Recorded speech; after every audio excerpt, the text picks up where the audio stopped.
अभी second world war के बाद में ब्रिटिशर्स को ये समझ में आ गया था कि अब हम इंडिया पर ज़्यादा दिन रूल नहीं कर सकते, और आईएनए वगैरह का फॉर्मेशन हुआ, बहुत सारी ऐसी एक्टिविटीज़ हुई जिससे उन्हें ये लगा कि अब ये अवेयर भी हो रहे हैं और हमारा ज़्यादा दिन तक यहाँ पर रूल कर पाना बहुत मुश्किल है, क्योंकि नेवी वगैरह में भी जो है उनके खिलाफ विद्रोह हुए, ऐसे तमाम घटनाएं हो रही थी और उनकी ऐसी रिपोर्ट्स थी कि ज़्यादा दिन हमें यहाँ पर हम इस कंडीशन को अब कंट्रोल नहीं कर पाएंगे।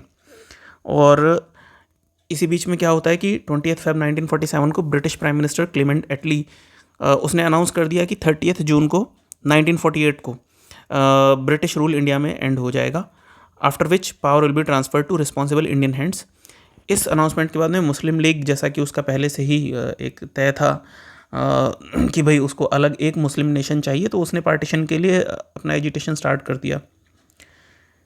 3 जून 1947 को ब्रिटिश गवर्नमेंट ने बोला कि any constitution framed by the constituent assembly of India cannot apply to those parts of the country unwilling to accept.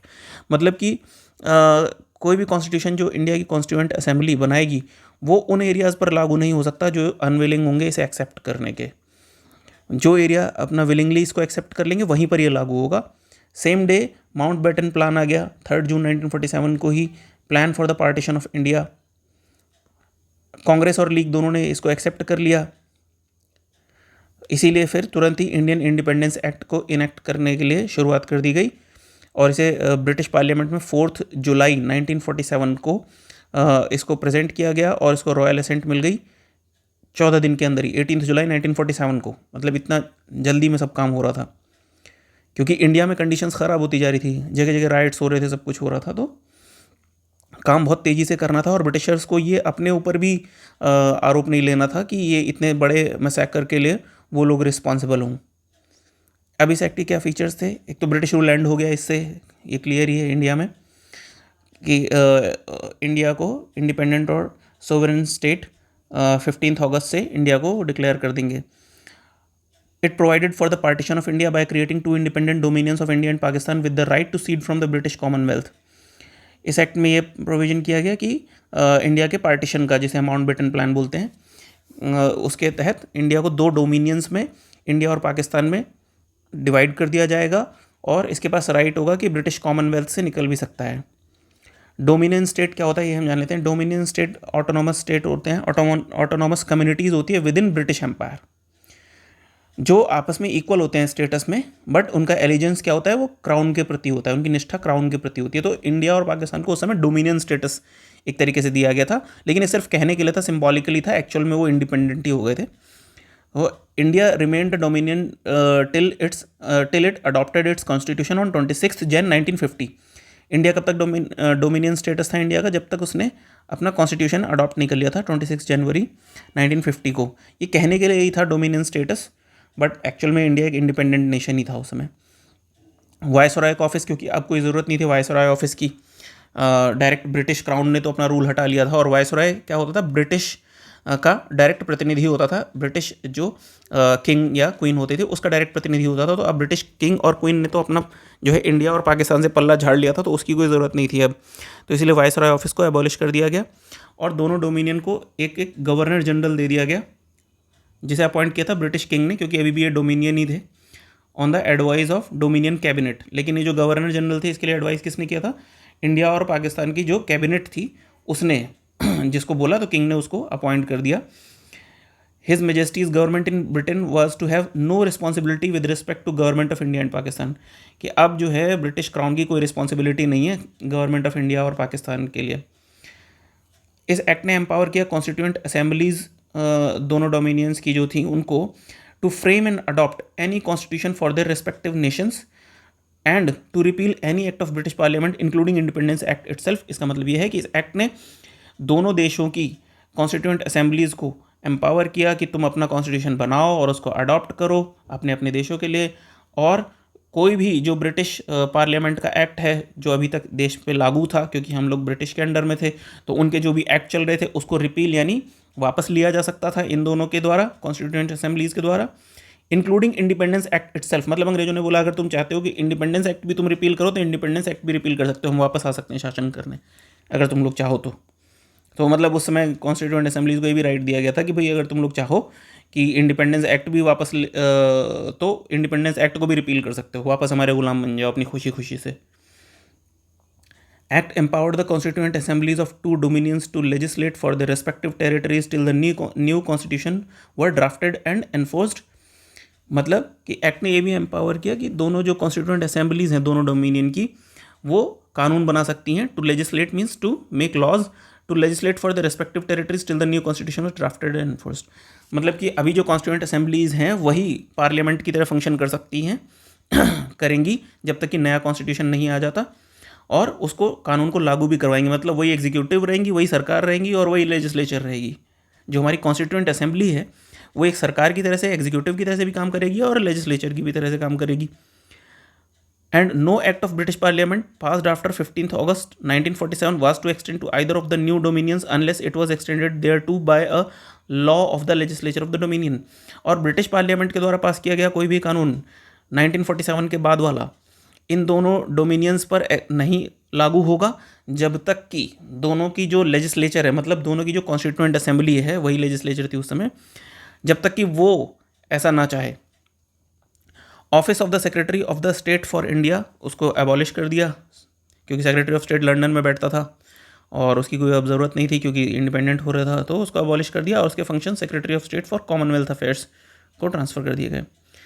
Lapse of paramountcy को जो है it was proclaimed over Indian princely states and treaty relations with tribal areas from 15 August 1947। Lapse of paramountcy मतलब कि जो भी Indian princely states थे उनके ऊपर क्या थी, एक तरीके से वो वैसे तो इंटरनल अफेयर्स में तो अपने सोवरेन थे, बट उनके ऊपर जो उनका जो एलिजेंस था वो ब्रिटिश क्राउन के प्रति था। तो जो उनकी ट्रीटी थी ब्रिटिश क्राउन के साथ में वो अब ख़त्म हो रही थी और उन्हें एक तरीके से स्वतंत्र कर दिया गया था बिल्कुल। अब उनके ऊपर और कोई पावर नहीं थी और ट्रीटी रिलेशंस जो थे ट्राइबल एरियाज़ के साथ में वो भी ख़त्म कर दिए गए थे।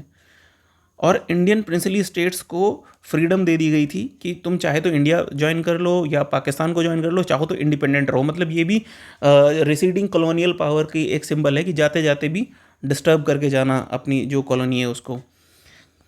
अब इसी की क्योंकि ये पावर देती थी, इसी वजह से जम्मू कश्मीर था, हैदराबाद था और जूनागढ़ था, ये ऐसे ऐसे बड़े त्रावणकोर था, ये सारे जो भी बड़े बड़े स्टेट्स थे ये क्या इंडिपेंडेंट रहना चाहते थे। अभी कोई भी राजा क्यों ज़बरदस्ती सरेंडर करके प्रजा बनेगा तो अंग्रेज़ ऐसा व्यवस्था करके गए थे कि झगड़े चलते रहे। 565 रियासतें थीं, किस किस को मनाओगे, तो ये बड़ा कठिन टास्क था उस समय। Provided for the governance of each of the dominions and province by the government of India act 1935 till framing of new constitution dominions were however authorise to make changes in the act. ये भी मतलब act में था कि जो अभी governance कैसे चलेगी, अभी तो आपकी नया कॉन्स्टिट्यूशन बना ही नहीं है, तो आप कैसे गवर्नमेंट चलाओगे। तो गवर्नमेंट चलाने के लिए अभी आप गवर्नमेंट ऑफ इंडिया एक्ट 1935 को ही फॉलो कर सकते हो और चाहो तो इसमें चेंजेस भी कर सकते हो। British monarch was deprived of his right to veto bills and और ask for reservation of certain bills for his approval, but this right was reserve for governor general. British monarch यानी Britain का जो राजा था, वैसे राजा का मतलब parliamentary, वो तो नॉमिनल हेड होता है कॉन्स्टिट्यूशन में, तो उसको क्या किया था, उसकी जो वीटो पावर थी बिल्स को लेकर के और जो वो रिजर्वेशंस के लिए भी कुछ बिल्स को रिजर्व करने के लिए भी बोल सकता था, वो अब ख़त्म हो गई थी। पर ये राइट अब किसको दे दिया था, गवर्नर जनरल को, क्योंकि गवर्नर जनरल ही अब नॉमिनल हेड हो गया था। मतलब जो गवर्नर जनरल था एक्चुअली जो आज प्रेसिडेंट होता है वो उस समय गवर्नर जनरल था हमारा, सेम पावर्स थी, तो वो वीटो कर सकता था, वो रिजर्व कर सकता था। बट ब्रिटिश मोनार्क ने अपना उसने रॉयल टाइटल्स में भी हटा लिया था और उसका कोई मतलब नहीं रह गया था यहाँ की गवर्नमेंट से। उसने इंडिया को और पाकिस्तान को गवर्नर जनरल दे दिए थे जब तक कि इनका अपना नया सिस्टम नहीं चालू हो जाता, और भैया गवर्नर जनरल जाने, अब मैं कुछ नहीं जानता हूँ, उसने सीधे अपने हाथ झाड़ लिए थे। Governor general of India and provincial governors were designated as constitutional heads of the states. Constitutional मतलब नॉमिनल हेड्स, नाम मात्र के, जो अपनी इच्छा से काम नहीं कर सकते, बट वो किसकी एडवाइस पर काम करते हैं, काउंसिल ऑफ मिनिस्टर्स। तो गवर्नर जनरल तो इंडिया के लेवल पर था और प्रोविंशियल गवर्नर क्या थे, वो स्टेट्स के लेवल पर थे, प्रोविंस माने स्टेट्स। तो दोनों को ही कॉन्स्टिट्यूशनल हेड्स बनाया गया। Governor general of India was constitutional head of the whole of India central government and the provincial governors were like today's governors of the states. दोनों को ही इंडिपेंडेंट नहीं काम कर सकते थे। अगर केंद्रीय मंत्रिपरिषद जो सलाह देगी उसके बेसिस पर काम करना पड़ेगा गवर्नर जनरल ऑफ इंडिया को, और राज्यों की मंत्रिपरिषद जो सलाह देगी उसके बेसिस पर काम करना पड़ेगा प्रोविंशियल गवर्नर्स को। Emperor of India title was dropped from the royal titles of king of England. King of England ने अपने रॉयल टाइटल्स में से एम्परर ऑफ इंडिया टर्म हटा दिया। 13th पॉइंट है discontinued appointment to civil services. अभी तक अपॉइंटमेंट सिविल सर्विस का अंग्रेज करते थे, तो वो उन्होंने क्यों अब कंटिन्यू करना था, डिसकंटिन्यू कर दिया। और कुछ पोस्ट रिजर्व रहती थी, सेक्रेटरी ऑफ स्टेट उसको फिल करता था, तो वो भी रिजर्वेशन ऑफ पोस्ट भी वो भी हटा दिया गया।